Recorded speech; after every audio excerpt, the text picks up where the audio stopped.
একটা unique topic নিয়ে আলোচনা করতে চলেছি। বিষয়টা খুবই ইম্পর্টেন্স এবং খুবই গুরুত্বপূর্ণ আমাদের সকলের লাইফে। মন দিয়ে শুনবে কথাগুলো এবং আশা করি তোমাদের লাইফের এই প্রবলেমটা সলভ হতে পারে। আশা করি তোমাদের লাইফের এই যে সমস্যাটা আছে, এই প্রবলেমটা থেকে তুমি বেরোতে পারবে, ঠিক আছে? তো যে কয়টা পয়েন্ট আলোচনা করব, পয়েন্টগুলো প্রত্যেকটা পয়েন্ট ভেরি ইম্পর্টেন্স। আমি এই পয়েন্টগুলো আমার লাইফে ইমপ্লিমেন্ট করেছি এবং সেই কারণে তোমাদের সাথে শেয়ার করছি, যাতে তোমাদের হেল্প হতে পারে। তো আজকে টপিক হবে যে how to stay happy all the time. আমরা কেমন করে অল টাইম হ্যাপি থাকবো, ঠিক আছে? থাকার আমরা সকলেই কিন্তু চাই হ্যাপি থাকার। তো আদৌ কি এটা সম্ভব? এটা একটা কোশ্চেন, ঠিক আছে? তো তার আগে বলি যে স্যাডনেস হলো এমন একটা ডিফল্ট সেটিং যেটা আমাদেরকে কোনো কিছু করতে হয় না, এটা এমনি আমাদের লাইফে চলে আসে, ঠিক আছে? স্যাডনেস হলো এমন একটা জিনিস যেটা আমাদের লাইফে কোনো কিছু না করে এটা এমনিতেই চলে আসে। হবে তোমাকে ভালো থাকার চেষ্টা করতে হবে, হ্যাপি থাকার চেষ্টা করতে হবে, ঠিক আছে? তো হ্যাপি থাকার জন্য তোমাকে এমন কিছু করতে হবে যেটা থেকে তুমি হ্যাপি থাকতে পারবে। যেটা দেখো, হ্যাপি থাকা এটা অনেক সময় ডিপেন্ড করে যে তুমি কেমন মানুষের সাথে চলো, তুমি কেমন কাজ করো। তুমি যদি ভালো কাজ করো তবে তোমার মধ্যে ভালো একটা ফিলিংস আসবে। তুমি যদি নেগেটিভ কাজ করো তোমার মধ্যে নেগেটিভ ফিলিংস আসবে। তো মানুষের সাথে চলো। তুমি যদি ভালো মানুষের সাথে চলো তারা তোমাকে ভালো অ্যাডভাইস দিবে, ভালো কিছু করার অ্যাডভাইস দিবে। আর তুমি যদি নেগেটিভ মানুষের সাথে থাকো তোমাকে টোন টিটকারি মারবে এবং তুমি তখন ভালো থাকতে পারবে না। তোমাকে এখান থেকে একটা জিনিস শেখা যে আমাদের সবসময় অলওয়েজ ভালো মানুষের সাথে চলা উচিত এবং ভালো কাজ করা উচিত, যেটা থেকে তোমার ভালো ফিলিংস আসবে যে না, হ্যাঁ আমি একটা ভালো কাজ করেছি। এখান থেকে আমাদের ব্রেনটা এমন একটা পজিটিভ একটা থট আসে যে না, আমি একটা ভালো কাজ করেছি, মনের মধ্যে একটা ভালো ফিলিংস আসে, তাই না? তো এরকম কিছু কাজ করতে হবে যেটা করলে তোমার মনের মধ্যে ভালো ফিলিংস আসবে, ঠিক আছে? এবার কয়েকটা পয়েন্ট আলোচনা করবো, যে পয়েন্টগুলো খুবই ইম্পর্টেন্স। তো চলো যাওয়া যাক ফার্স্ট পয়েন্টে। Point number 1, don't compare with others. নিজেকে অন্যের সাথে তুলনা করা যাবে না। আমার যদি মনে হয় যে আমি নিজেকে তুলনা করতে চাই, তাহলে নিজের সাথে করো। দেখবে যে তুমি 10 দিন আগে কেমন ছিলে আর বর্তমানে কেমন আছো, এটার সাথে তুলনা করো। দেখবে তুমি অনেকটা বেটার রেজাল্ট পাবে। যদি তুলনা করতে হয় তাহলে নিজের সাথে করো, যে আমি 6 মাস আগে কেমন ছিলাম আর এখন কেমন হয়েছি, আমার মধ্যে কোনো ডেভেলপমেন্ট এসছে কি না। এটা যদি তুমি নিজের সাথে তুলনা করতে পারো বা কম্পেয়ার করতে পারো, দেখবে তোমার ধীরে ধীরে তোমার লাইফের মধ্যে একটা চেঞ্জিং আসতে শুরু করবে। নিজেকে নিজের সাথে তুলনা করতে হবে, অন্যের সাথে নয়।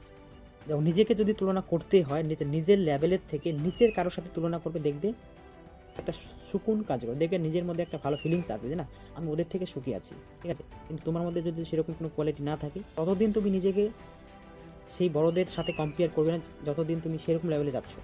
তো তুমি তোমার লেভেলের সাথে তুলনা করতে পারো বা তুমি তোমার লেভেলের নিচের কারোর সাথে তুলনা করতে পারো, তবে গিয়ে তোমার মধ্যে একটা হ্যাপি ফিলিংস কাজ করবে। তবে গিয়ে ফর এক্সাম্পল একটা ছাদ আছে, ঠিক আছে? তোমার মাথার উপর একটা ছাদ আছে, ঠিক আছে? তোমার থাকার মতো জায়গা আছে, তোমার হাতে একটা স্মার্টফোন আছে বলে তুমি আমার ভিডিওটা দেখতে পারছো তোমার হাতে। এবার তুমি তাদের কথা একবার চিন্তা করেছো যারা রাস্তার পাশে থাকে, যারা রেল স্টেশনে থাকে, যারা হয়তো তুমি তাদের কথা কখনো ভেবে দেখেছো, যারা হয়তো রেল স্টেশনে থাকে, যাদের হয়তো মাথার উপরে ছাদ নেই, যাদের হয়তো বাড়ি নেই, জায়গা নেই, কিছু নেই, তাদের থেকে তো তুমি সুখে আছো। তুমি যখন এরকমভাবে থিঙ্কিং করবে না, তুমি যখন এরকমভাবে ডিপলি থিঙ্কিং করবে, অটোমেটিক্যালি তোমার মাইন্ড তোমাকে একটা বেটার ওয়ে দেখাবে যে না, ওর থেকে আমি সুখে আছি। ফর এক্সাম্পল ধরো তুমি কলেজে পড়ো, ঠিক আছে? হায়ার সেকেন্ডারি পাস করার পরে অনেক ছেলে মেয়ে আছে, ধরো তুমি একটা কলেজ স্টুডেন্ট, ঠিক আছে? ধরো তুমি একজন কলেজ স্টুডেন্ট, তুমি কলেজে পড়ো, ঠিক আছে? এরকম হাজারো স্টুডেন্ট আছে যাদের হয়তো ভালো রেজাল্ট করেছিল, কিন্তু তাদের আর্থিক সমস্যা, ফ্যামিলি প্রবলেমস থাকার কারণে হয়তো তারা পড়াশোনা করতে পারেনি বা কলেজে পড়তে পারেনি। তাদের হয়তো বাইরে কাজে যেতে হয়েছে, ঠিক আছে? তুমি হয়তো কলেজে পড়ার মতো একটা সুযোগ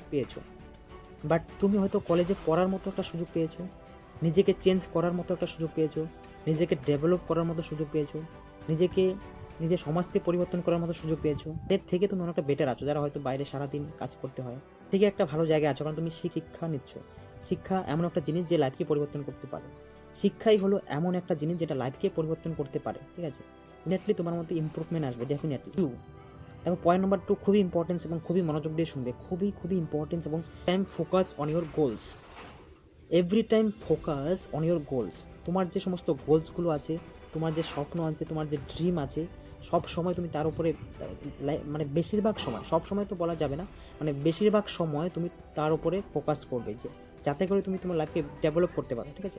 তোমাকে তোমার গোলসের উপর ফোকাস করতে হবে। গোলসে তুমি যখন তোমার ক্যারিয়ারের প্রতি বা তোমার যে সেই গোলসের প্রতি অনেকটা মানে অ্যাট্রাকশন হয়ে যাবে, তখন তোমার মধ্যে সেই ভালো আছি না কি খারাপ আছি না কি আমার মধ্যে নেগেটিভ থট চলছে, এগুলো কোনো কিছু চিন্তা ভাবনা আসবে না।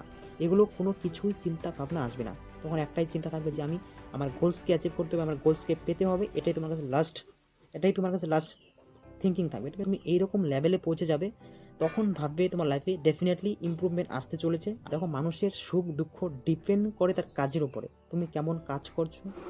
তুমি যদি ভালো কাজ করো, তোমার ভালো রেজাল্ট আসবে এবং ভালো ফিলিং আসবে।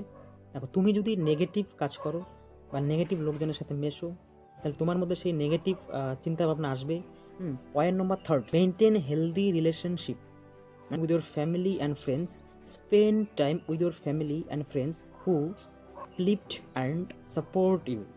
বর্তমানে সমাজে তোমার ফ্যামিলি বাদে এমন কোনো মানুষ পাবে না যে তোমাকে সাপোর্ট করবে। মাত্র তোমার ফ্যামিলি আছে যে তোমাকে সাপোর্ট করবে। এর সাথে মাঝে মধ্যে স্পেন্ড করবে টাইম। দেখ, যে সমস্ত নেগেটিভ থটস তোমার মধ্যে চলে না, সেই থটসগুলো সেই মা বাবার সাথে শেয়ার করবে যে আমি এরকম এরকম প্রবলেমের মধ্যে আছি, কী করা যায়। দেখবে তারা ডেফিনেটলি কোনো না কোনো উপায় বলবে এবং তারা তোমাকে সাপোর্ট করবে, ঠিক আছে? ফ্রেন্ডস এরকম রাখবে যারা তোমাকে অলওয়েজ সাপোর্ট করবে এগিয়ে যেতে, ঠিক আছে? অলওয়েজ তোমার লাইফে যদি এগুলো ইমপ্লিমেন্ট করতে পারো, ধীরে ধীরে তোমার লাইফ সুন্দর হবে এবং বেশি ভালো হবে এবং ডেভেলপ হবে, ঠিক আছে? Last but not the least, health is very very important for everyone, ঠিক আছে? এভরি ওয়ান, প্রত্যেকের জন্য হেলথ খুবই গুরুত্বপূর্ণ। তো সবার প্রথমে হেলথকে ভালো রাখার চেষ্টা করতে হবে, শরীরকে ভালো রাখার চেষ্টা করতে হবে। তুমি যদি নিজেকে ফিট রাখতে পারো, দেখবে তোমার মধ্যে একটা ভালো ফিলিংস কাজ করবে। তো হেলথকে ভালো রাখার দায়িত্ব তোমার, নিজেকে ভালো রাখার দায়িত্ব তোমার। নিজেকে ভালো রাখো এবং নিজেকে ভালো রাখো এবং ভবিষ্যতে ভালো কিছু করো। That's it. যদি দেখো, ভিডিওটা যদি ভালো লাগে তো লাইক করবে, কমেন্ট করবে, শেয়ার করবে এবং